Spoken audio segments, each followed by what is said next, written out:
എല്ലാ വിദ്യാർത്ഥികൾക്കും പുതിയൊരു വീഡിയോയിലേക്ക് സ്വാഗതം. ഈ വർഷത്തെ കേരള മെഡിക്കൽ ആൻഡ് മെഡിക്കൽ അനുബന്ധ കോഴ്സുകളിലേക്കുള്ള പ്രവേശനവുമായി ബന്ധപ്പെട്ട് വിദ്യാർത്ഥികൾക്ക് നീറ്റ് ഫലം ഓൺലൈനായിട്ട് സമർപ്പിക്കുന്നതിനുള്ള അവസാന തീയതി ഇന്ന് വൈകുന്നേരം 4 മണി വരെയായിട്ട് നീട്ടിയിട്ടുണ്ട്. അപ്പോൾ വിദ്യാർത്ഥികൾക്ക് 2024-25 അധ്യയന വർഷത്തെ മെഡിക്കൽ ആൻഡ് മെഡിക്കൽ അനുബന്ധ കോഴ്സുകളിലേക്കുള്ള പ്രവേശനത്തിനായിട്ട് അപേക്ഷ സമർപ്പിച്ച വിദ്യാർത്ഥികൾക്ക് അവരവരുടെ നീറ്റ് 2024 സ്കോർ ഓൺലൈനായിട്ട് സമർപ്പിക്കുന്നതിനുള്ള അവസരം 12/8/2024 വൈകുന്നേരം 4 മണി വരെയായിട്ട് നീട്ടിയിട്ടുണ്ട്. അപ്പോൾ വിശദ വിവരങ്ങൾക്ക് വിദ്യാർത്ഥികൾ ഈ ഒരു വെബ്സൈറ്റിൽ, അതായത് ce.kerala.gov.in എന്ന വെബ്സൈറ്റിലെ വിജ്ഞാപനം കാണേണ്ടതാണ്.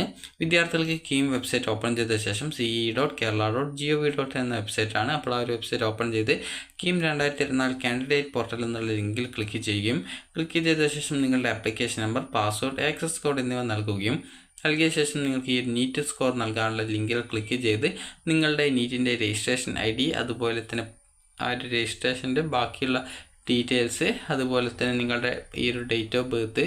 അപ്പോൾ വിദ്യാർത്ഥികൾക്ക് ഈ ഒരു ലോഗിൻ ചെയ്ത ശേഷം നിങ്ങളുടെ അതായത് ഈ ഒരു കീം കാൻഡിഡേറ്റ് പോർട്ടലിൽ ലോഗിൻ ചെയ്ത ശേഷം നിങ്ങൾക്ക് നീറ്റ് റിസൾട്ട് സബ്മിഷൻ എന്നുള്ള ഒരു ലിങ്ക് കാണാം. അത് മെനു ഐറ്റം കാണാം. ജസ്റ്റ് അതിൽ ക്ലിക്ക് ചെയ്ത് നിങ്ങളുടെ നീറ്റ് UGയുടെ റോൾ നമ്പർ, അതുപോലെ ആപ്ലിക്കേഷൻ നമ്പർ, അതുപോലെ നീറ്റ് UGക്ക് നൽകിയിട്ടുണ്ടായിരുന്ന ഡേറ്റ് ഓഫ് ബർത്ത് എന്നിവ നൽകി വെരിഫൈ ചെയ്യും. അത് ആ ഒരു ഡീറ്റെയിൽസ് നൽകുന്ന സമയത്ത് നിങ്ങളുടെ സ്കോർ ഓട്ടോമാറ്റിക്കലി വരും.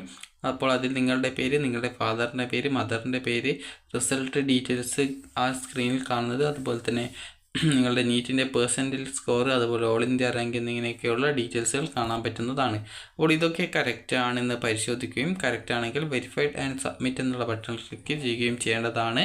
അപ്പോൾ ഇങ്ങനെ വെരിഫൈഡ് ആൻഡ് സബ്മിറ്റ് എന്നുള്ള ബട്ടണിൽ ക്ലിക്ക് ചെയ്ത ശേഷം നീറ്റ് റിസൾട്ട് സബ്മിഷൻ റിപ്പോർട്ട് എന്നുള്ളതിൽ ക്ലിക്ക് ചെയ്ത് ആ ഒരു സബ്മിഷൻ റിപ്പോർട്ട് ഡൗൺലോഡ് ചെയ്തെടുക്കേണ്ടതാണ്. അപ്പോൾ ഈ ഒരു സബ്മിഷൻ റിപ്പോർട്ട് നിങ്ങളുടെ കയ്യിൽ സൂക്ഷിച്ചു വെച്ചാൽ മതി. അപ്പോൾ വിദ്യാർത്ഥികൾ ഇതുവരെ അത് നിങ്ങൾ ഈ ഒരു CE ഓഫീസിലേക്കൊന്നും അയക്കേണ്ടതില്ല. ജസ്റ്റ് നിങ്ങളുടെ കയ്യിൽ ഭാവിയിലുള്ള ആവശ്യങ്ങൾക്കായിട്ട് ഉപയോഗിക്കാനായിട്ട് സൂക്ഷിച്ച് ഒരു പ്രിൻ്റ് ഔട്ട് എടുത്ത് വെക്കേണ്ടതാണ്. അതുപോലെ തന്നെ ഇപ്പോൾ ഈ ഒരു നീറ്റ് സ്കോർ നൽകാതിരിക്കുകയാണെങ്കിൽ പിന്നീട് നിങ്ങളെ ഈ ഒരു റാങ്ക് ലിസ്റ്റിലേക്ക് പരിഗണിക്കുന്നതല്ല. അപ്പോൾ അതുകൊണ്ട് തന്നെ വിദ്യാർത്ഥികൾ നിർബന്ധമായിട്ടും ഈ ഒരു നിങ്ങളുടെ നീറ്റ് സ്കോർ അപ്ലോഡ് ചെയ്ത് കൊടുക്കാനായിട്ട് ശ്രദ്ധിക്കേണ്ടതാണ്. അപ്പോൾ വിദ്യാർത്ഥികൾക്ക് ഈ ഒരു വീഡിയോ ഉപകാരപ്രദമായിട്ടുണ്ടെങ്കിൽ ലൈക്ക് ചെയ്യുക, ഷെയർ ചെയ്യുക. Thank you for watching.